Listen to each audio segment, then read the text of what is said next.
Baik, perkenalkan saya Nadia Belpasya Putri dengan NIM G1E1250005. Di sini saya dan teman-teman saya berdiskusi mengenai titrasi redoks dan titrasi kompleksometri. Dan di sini saya mendapatkan materi mengenai titrasi kompleksometri ETA pada dalam eh, pada bidang farmasi. Di sini saya meminta bantuan kepada ChatGPT untuk memberikan saya jurnal yang relevan mengenai titrasi kompleksometri EDTA pada bidang farmasi. Dan berikan saya jurnal yang telah terakreditasi Q1 hingga Q4. Ada beberapa jurnal yang ditampilkan oleh ChatGPT. Di sini saya mengambil jurnal mengenai gravimetric complexometric titration method to determine mass fraction of eta disodium salt dihydrate in candidate curvilinear reference materials.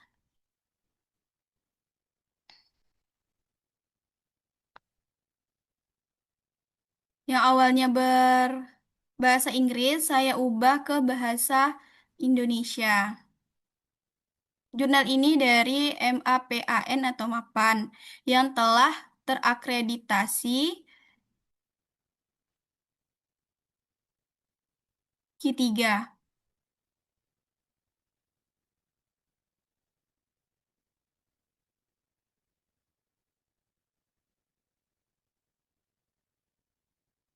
Pada jurnal tersebut berisi prinsip kerja titrimetri adalah mereaksikan sejumlah zat yang diinginkan yang tidak diketahui dengan sejumlah zat lain yang diketahui yang digunakan sebagai referensi. Reaksi titrasi harus berlangsung secara kuantitatif, cepat, dan dengan stoikiometri yang terdefinisi dengan jelas. Zat standar yang diinginkan dapat ditambahkan sebagai larutan dengan konsentrasi yang diketahui atau dapat dihasilkan secara in situ dengan elektrolisis. Pendekatan pertama adalah titrasi tradisional dan yang terakhir adalah titrasi coulometri. Jumlah zat standar yang dihasilkan dalam titrasi coulometri sebanding dengan sejumlah muatan listrik yang dialirkan ke sistem untuk elektrolisis, yang seringkali dapat diukur dengan presisi yang lebih tinggi daripada jumlah larutan tertentu yang dimasukkan ke dalam bejana titrasi. Titrasi coulometri dapat menghasilkan hasil dengan ketidakpastian pengukuran yang lebih rendah daripada titrasi tradisional, tetapi dengan mengorbankan pengaturan eksperimen yang jauh lebih rumit. Di sisi lain, kualitas hasil pengukuran titrasi tradisional meningkat secara substansial dengan mengendalikan penambahan larutan standar secara gravimetri yang mengarah ke titrasi gravimetri. Kedua jenis metode pengukuran titrimetri sangat kuat untuk mengukur secara akurat zat-zat yang terutama pada sejumlah besar konsentrasi zat dalam matriks yang relatif sederhana. Sementara titrasi coulometri memiliki potensi untuk dianggap sebagai metode langsung utama. Titrasi gravimetri memiliki potensi untuk dianggap sebagai metode rasio utama. Dengan demikian, kedua pendekatan tersebut cocok untuk penilaian kemurnian CRM, rantai keterlelusuran metrologi dari hasil pengukuran analisis unsur menggunakan rute EDTA yang diusulkan dalam karya ini menggunakan titrasi gravimetri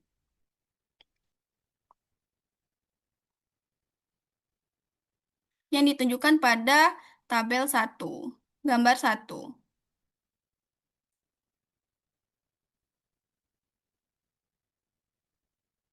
Selanjutnya, titrasi kompleksometri dengan EDTA yang dilakukan pada tingkat metrologi tinggi untuk mengkarakterisasi larutan kalibrasi monoelemen memerlukan pada beberapa titik penetapan kemurnian reagen EDTA untuk menyebarkan ketertelusuran metrologi fraksi massa elemen ke jumlah satuan zat dalam S1. SI, EDTA, dalam bentuk netral adalah asam tetraprotik yang mampu membentuk kompleks 1:1 yang stabil dengan sebagian besar kation logam. Tetapi mungkin tidak menguntungkan karena kelarutannya yang rendah dalam air. Sebaliknya, garam dinatrium EDTA dihidrat Na2-EDTA 2H2O secara signifikan lebih mudah larut dalam air dan oleh karena itu lebih mudah digunakan.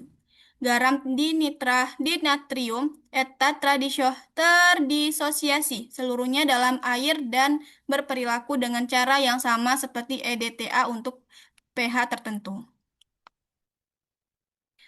Dalam titrimetri, pemantauan reaksi titrasi sangatlah penting. Langkah krusial titrasi umumnya bergantung pada identifikasi yang tepat saat jumlah zat acuan yang ditambahkan setara secara stoikiometris dengan jumlah zat yang tidak diketahui yang awalnya terdapat dalam sampel. Momen ini dikenal sebagai titik ekivalen titrasi. Kemungkinan lain adalah dengan menyesuaikan data lengkap kurva titrasi dengan fungsi titrasi T teoretis yang diperoleh dari perlakuan sistematis kesetimbangan kimia. Penelitian ini menggunakan pendekatan titik ekivalen yang sederhana dan menghasilkan hasil yang sesuai untuk tujuan ini selama indikasi titik ekivalen jelas dan tidak ambigu.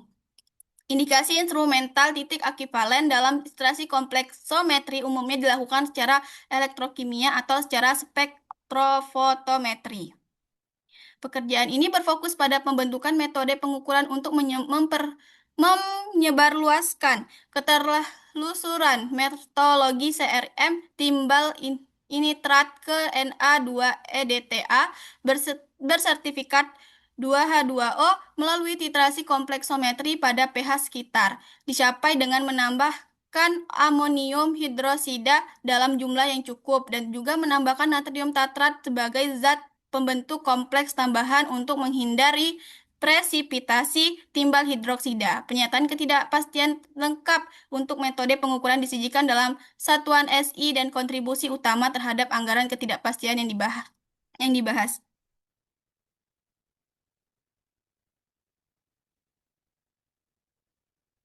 Kemudian, kurva titrasi potensiometri di tipikal DF versus MADD yang diperoleh untuk titrasi kompleksometri EDTA larutan baku timbal ditunjukkan pada gambar 2A. Kurva titrasi tersebut mencakup garis regresi non-parametrik yang melewati semua titik beserta turunan pertamanya. Data menunjukkan perilaku berbentuk sigmoid yang merupakan ciri khas kurva titrasi potensiometri. Nilai minimum global dari kurva turunan pertama dapat digunakan untuk menunjukkan titik ekivalen titrasi secara akurat. Kurva titrasi Blanco titrasi ditunjukkan pada gambar 2B. Masa ekivalen larutan EDTA untuk Blanco titrasi tidak dapat dibedakan dari 0 karena tidak ada titik belok yang jelas dan pada kurva titrasi. Kurva ini hanya menggambarkan perilaku titrasi potensiometri setelah ekivalen tercapai.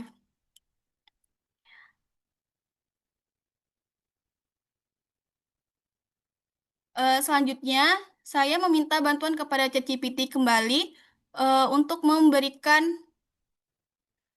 permasalahan pada jurnal tersebut yang bersangkutan pautan dengan titrasi kompleksometri EDTA.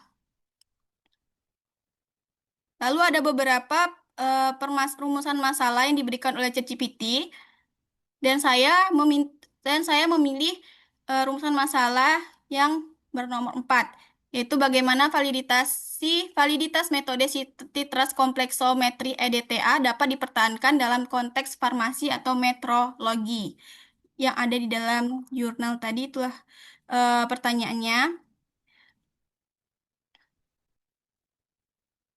Lalu saya meminta kepada ChatGPT kembali untuk memberikan jurnal pembanding yang berakreditasi Q1 hingga Q2 mengenai permasalahan yang saya angkat, yaitu bagaimana validitas metode titrasi kompleksometri EDTA dapat dipertahankan dalam konteks farmasi atau Metrologi.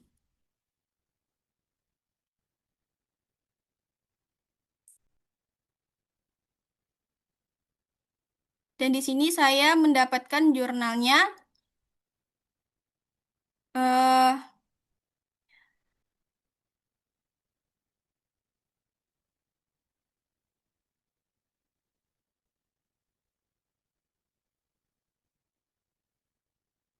yang mengenai development and validation of simple T3 metric method for the determination of magnesium content is in esomeprazole magnesium.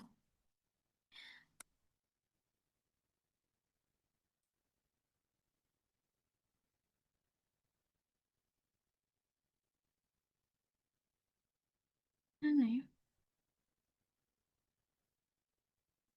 Nah, ini jurnal yang saya pilih yaitu yang ini ya. Lalu saya meminta, lalu saya translatekan ke bahasa Indonesia. Dalam jurnal ini dikatakan bahwa pH untuk pembentukan EDTA magnesium ditambahkan hingga volume akhir 100 mili. Pengenceran serial dilakukan dalam air untuk mendapatkan konsentrasi esomeprazol magnesium sebesar 12,5 ml.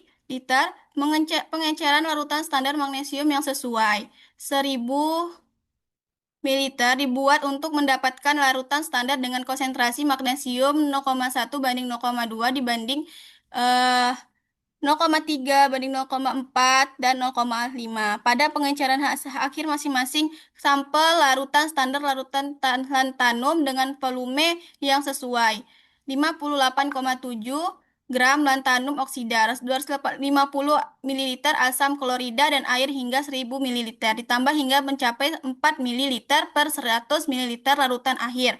Larutan blanko yang sesuai disiapkan absorbensi larutan standar magnesium ditentukan bersamaan dengan larutan sampel dan larutan blanko pada garis emisi magnesium 285 2 nanometer menggunakan spektrometri serapan atom nyala. Bersama linear yang dihasilkan dari kurva kalibrasi adalah Y sama dengan 0,838 X tambah 0,031 dengan koefisien korelasi R sama dengan 0,99. Dari persamaan ini kandungan magnesium dalam sampel dihitung dan hasilnya dilaporkan dalam bentuk anhidrat. Metode dikembangkan dalam validasi menurut USP dan International Conference on Harmonization. Dan ini adalah isi jurnal penelitiannya.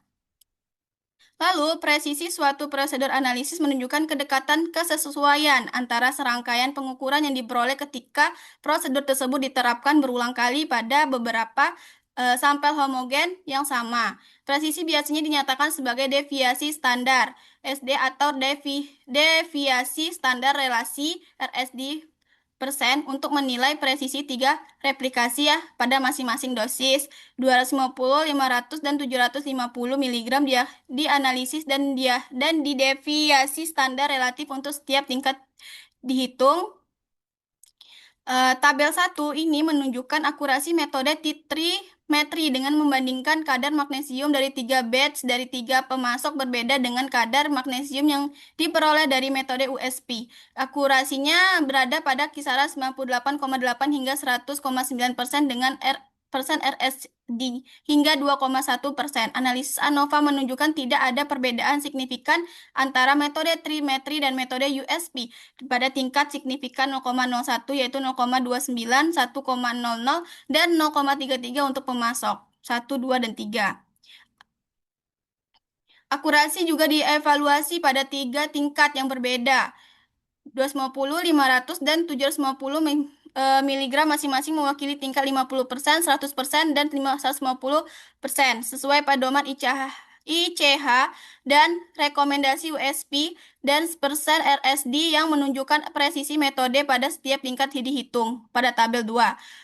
Hasil menunjukkan akurasi dan presisi intra-hari dan antar hari yang baik. Analisis ANOVA dari hasil titrasi menunjukkan tidak ada perbedaan yang signifikan di antara hasil dari tiga level untuk setiap hari. P lebih kecil besar 0,01, di mana 0,0774 dan 0,630 untuk hari pertama dan hari kedua. Dengan kata lain, hasil yang disajikan selama 2 hari oleh dua analis menunjukkan bahwa metode ini memiliki rentang yang valid dari 250 hingga 150 miligram, di mana metode ini kokoh dalam rentang ini sampel magnesium esomeprazol yang terpapar degradasi paksa oleh asam atau basa diuji dengan metode titrasi dan hasil dibandingkan dengan kandungan nominal magnesium dalam sampel ini.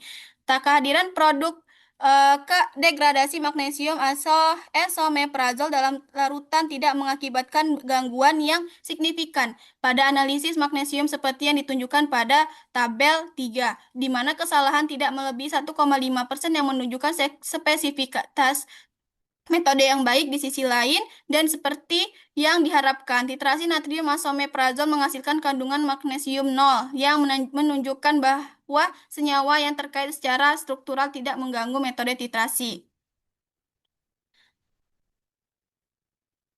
Lalu, eh, saya meminta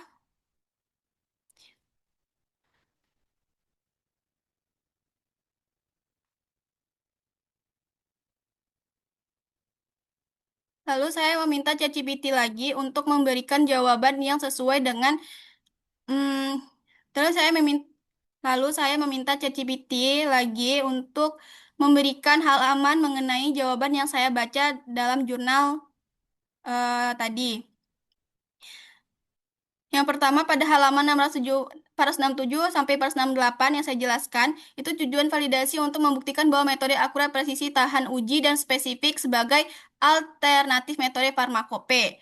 Yang kedua itu ada akurasi, yang dibuktikan dengan membandingkan hasil metode titrimetri EDTA dengan metode resmi USP. Hasilnya setara dengan akurasi 98,8 hingga 100,9%. Pada halaman 468 sampai 469 tabel 1 yang setelah saya jelaskan.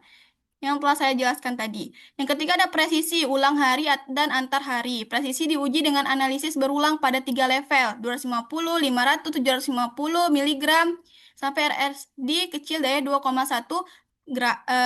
persen pada tabel yang kedua. Yang keempat adalah Sugetness atau Intermediate Precision. Ujian dilakukan dari hari berbeda dan oleh analis yang berbeda.